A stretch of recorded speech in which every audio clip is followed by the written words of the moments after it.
នៅក្នុងវគ្គនេះយើងដក account តូចមកលេងម្ដងអញ្ចឹងណានៅវគ្គហ្នឹងគឺយើងលេង hyper អញ្ចឹងណាគ្នាយើងនិយាយពីថាអត់មាន skin ទេតែទឹកដៃមិនធម្មតាទេអញ្ចឹងនៅក្នុងវគ្គហ្នឹងគឺរៀងរករ៉ាក់តៃគ្នាយើងនៅពេលនេះគឺយើងមានទូរទស្សន៍ hyper អញ្ចឹងយើងត្រូវតែ farm សត្វអញ្ចឹងណាហើយ hero Harley ហ្នឹងគឺខ្ញុំតបតលេងទេហើយនិយាយពីម៉ាច់វិញគឺ3ម៉ាច់អញ្ចឹងណាបើសួរថាចេះលេងអត់គឺអត់សូវចេះលេងបានទេគ្នាយើងឥឡូវនេះយើង farm បានល្បី3ហើយឃើញ fighter យើងកំពុងវាយគ្នាយើងក៏ទៅឆ្មក់ CP អញ្ចឹងណាកន្លែងនេះយើង CP បានមួយ CP រួចហើយយើងក៏មក farm ធម្មតាវិញអញ្ចឹងណាឥឡូវនេះយើងបាន level 4ហើយគ្នាយើងបាន level 4ភ្លាមថាប្រងធ្វើ C វិចណាយើងមកស៊ីសទឹកសិនទៅនៅកន្លែងនេះយើងធ្វើស៊ីវិចសាណាអញ្ចឹងណាយើងដាក់ទៅគឺបាំងមាននានគឺយើងធ្វើស៊ីគេអត់កើតទេយើងដកថយមកអញ្ចឹងណាឃើញ fighter វាយគ្នានៅក្រោមគឺយើងតាធ្វើការទៅជួយអញ្ចឹងណាពេលយើងមកជួយទៅខាងគេក៏មានអីគ្នាយើងរត់ទៅបន្ទាប់មកទៀតយើងក៏មកវាយតថលទៅឥឡូវនេះខ្ញុំសុំប្រម៉ូទសិនអញ្ចឹងណាដូចគ្នាយើងបានដឹងអញ្ចឹងថា skin K គឺមិនទាន់ផុតកំណត់ទេបើសិនជាអ្នកនរគ្នាចង់ដាក់ពេជ្រដើម្បី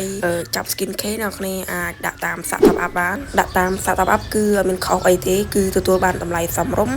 ហើយអត់ប៉ះពាល់ដល់ account របស់អ្នកគ្នាទេអញ្ចឹងណាមួយទៀតដាក់តាម startup app គឺវាមានសុវត្ថិភាពល្អអញ្ចឹងណាបើសិនអ្នកគ្នាចង់ដាក់អាចដាក់តាមពីររបៀបទី1ដាក់តាម website របៀបទី2គឺឆាតចូល page ទៅគឺក៏ដាក់ឲ្យតែម្ដងហើយមួយទៀតអ្នកគ្នាកុំភ្លេចជួយ subscribe channel ខ្ញុំម្នាក់មួយchannel មាន2អញ្ចឹងណាជួយ subscribe channel ខ្ញុំម្នាក់មួយមកដើម្បី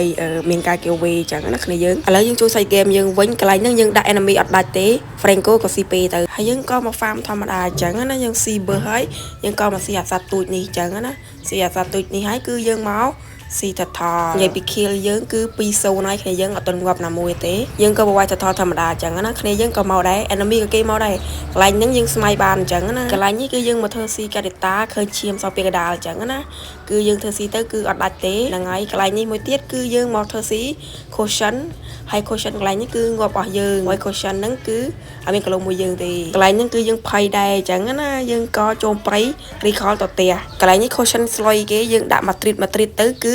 គ្មានកន្លងមួយយើងទេឃើញទេឥឡូវហ្នឹងគឺយើងក៏ដល់ម៉ោងតថលចេញដែរហើយក៏យើងដើរទៅស៊ីតថលអញ្ចឹងណាគ្នាយើងក៏លេងល្អដែរណាហ្នឹងហើយឲ្យយើង